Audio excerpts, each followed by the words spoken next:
యేసు రక్తమే జయం పరిచర్య ప్రైజ్ ద లార్డ్. ఆగస్టు 12వ తేదీ 2025. ఈరోజు దేవుని వాక్యము, నీ మార్గమును యెహోవాకు అప్పగింపుము, నీవు ఆయనను నమ్ముకొనుము, ఆయన నీ కార్యము నెరవేర్చును. కీర్తనలు 37వ కీర్తన 5వ వాక్యము. క్రీస్తునందు ప్రియులారా, మనం ఎంచిన మార్గము మన ఇష్టానుసారంగా కాకుండా దేవుని చిత్తానుసారంగా ఉండాలి. నేనే మార్గము, సత్యము, జీవము అని దేవుని వాక్యం సెలవిస్తుంది.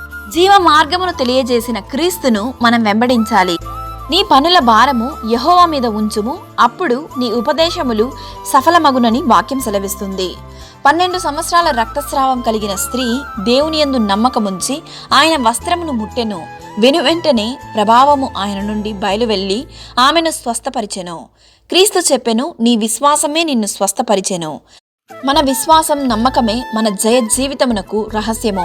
ఈరోజు ఈ వాక్యం వింటున్న ప్రియమైన సహోదరి సహోదరులారా, దేవుని యందు నమ్మకముంచండి. దేవుడు మిమ్మల్ని ఆశీర్వదించి దీవించును గాక. ఆమేన్. God bless you.